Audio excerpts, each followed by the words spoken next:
Also, chat, I want to do a bigger deep dive, but I don't have a lot of time today. But I think we should do one. I don't know. I think we should do one like next stream probably.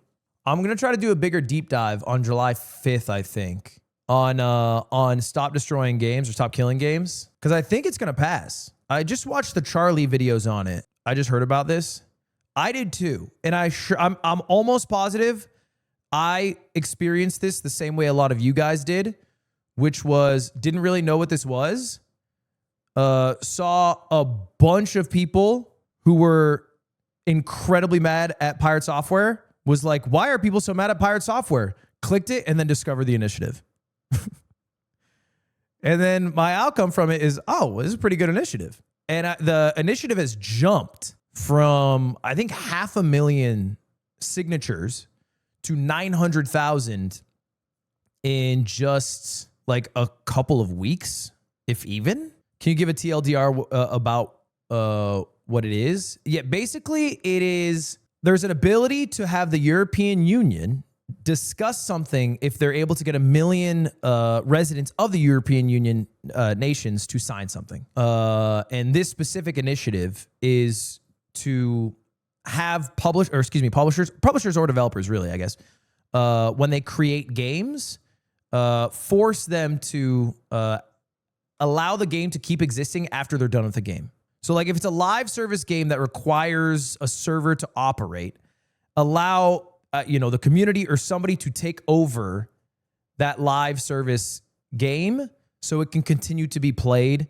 So if you spend $60 on a game, your $60 is not like a rental that only lasts as long as the game's developers or publishers want it to last. Because, right now we're in an era where you can't buy a game anymore.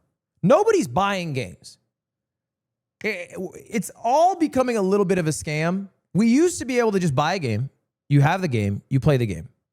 If you want to play it on a friend's console, you can bring it over to your friend's house, you can play the game. And now, if you even attempt to buy physical games sometimes, you can't play it offline. I love games. You're basically buying like a little, access code that downloads the game onto your console, and then sometimes like hard locks itself to your console and you can't play it on somebody else's console. And if you download it software only, that happens all the time. And then if they stop supporting the game, this online service game, sometimes like you can't even operate the game that you bought. Before you would buy a physical product. Now it's like you're buying access to a club, and when they close the club down, goodbye. Mods, we can chill on the bands today. I think if somebody comes in with a first time chatter and saying get those number up, I think it's fine. I think I'm okay eating that. I ultimately had very embarrassing clips in moments, and on hindsight, it looks really bad. And I apologize for it, and I've apologized for it. But if someone wants to come in and they feel like a little bit good about themselves by putting me down, I think it's a fair punishment. Because there's not, that's fine. I'm okay doing that. That's okay. Drama frogs suck. Yeah, but we all are drama frogs. And to varying degrees. Maybe your drama flavor is watching Love Island. Maybe your drama flavor is, a Minecraft drama or a relationship drama. Like we're all a little bit drama. We all are, right? Like social relationships and like judgment of people. We all experience that. We all apply that to other people. So I think it's fine. But anyway, is he talking about the Diddy verdict? I don't know why people keep saying that. I feel like I'm entering a point where now I'm being silent on the Diddy subject, which I don't want to be silent on the Diddy subject. I just didn't come in planning to talk about the Diddy subject because I didn't know. The only thing I know about the Diddy subject is Charlie's video. I'm not silent about it. I just watched Charlie's video. That's all my knowledge about it. I can just rehash what Charlie said. Has Pete inspired you? Pete has inspired me. Anyway, if you're a member of the European Union, you can sign this. I think they need 1 million signatures.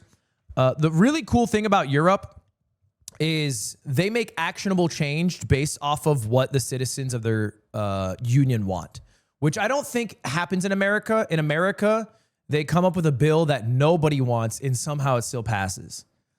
And whatever people do want, even if it has like a 70% like agreement that it's a good thing, they still don't do.